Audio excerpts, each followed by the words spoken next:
ప్రభుత్వానికి ఆలోచన ఉందో దాన్ని బట్టి తప్పకుండా గౌరవ ముఖ్యమంత్రి గారు కూడా పదే పదే నాతో చెప్తున్నారు. చైర్మన్ గారు శ్రీనివాసరెడ్డి గారు ఉన్నప్పుడు కూడా చెప్పారు. దాన్ని ఈ ఫిగర్ వచ్చిన తర్వాత ఇమ్మీడియట్లీగా దాని మీద కూడా ఒక పాజిటివ్తో దాని మీద కూడా కొన్ని నిర్ణయాలు ఈ ప్రభుత్వం తీసుకోవాలని ఆలోచిస్తుంది. దయచేసి యాజ్ ఎర్లీ యాజ్ పాసిబుల్ ఈ అక్రిడిటేషన్ కార్డుల అనే ఈ అంశానికి జెన్యూన్ ఉన్న అందరికీ ఇచ్చి దాన్ని ఫుల్ స్టాప్ పెట్టి దానికి మనకు లెక్క వస్తే దాని ప్రకారం మిగతా కార్యక్రమాలన్నింటినీ కూడా ఫైనలైజేషన్ చేసుకుందామని రాష్ట్రంలో ఉన్న జర్నలిస్టుల సోదరులందరికీ మనస్ఫూర్తిగా ఈ ప్లాట్ఫారం నుంచి నేను అప్పీల్ చేసుకుంటున్నాను. అదేవిధంగా ఏదైతే వారికి కొన్ని ధర్మ సందేహాలు రావచ్చు, ఈనాడు ఒక వ్యవస్థలో ఒక సంస్థలో నేను జర్నలిస్టులుగా పనిచేస్తున్నాను.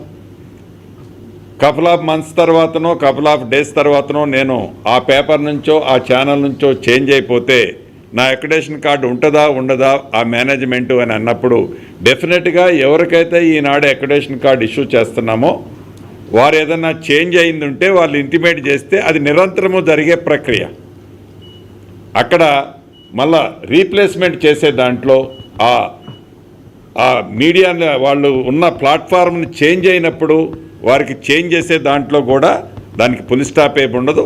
అది నిరంతరము ఆ చేంజెస్ ఉన్నప్పుడు ఆ చేంజెస్ని చేసేదాన్ని కూడా దీంట్లో ఆ ఫెసిలిటీస్ని కూడా ఉంచుతున్నామని అక్రిడిటేషన్ కార్డ్స్ తీసుకునే నా కుటుంబ సభ్యులందరికీ మరొకసారి మనస్ఫూర్తిగా తెలియజేస్తూ, ఏది ఏమైనా కొద్దిగా లేట్ అయినా కూడా పారదర్శకంగా ఏ మీడియా మిత్రుడిని కూడా నొప్పించొద్దని 360 డిగ్రీస్లో వెట్టింగ్ చేసి రాష్ట్రంలోనే కాదు దేశంలో ఎవరు ఈయనన్ని అత్యధికంగా ఈయటానికి ఈ ప్రభుత్వం ఉంది.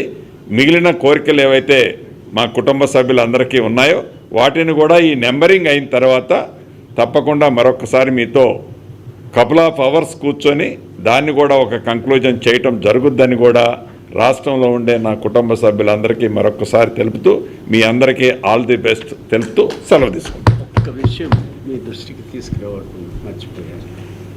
ఇవాళ 30th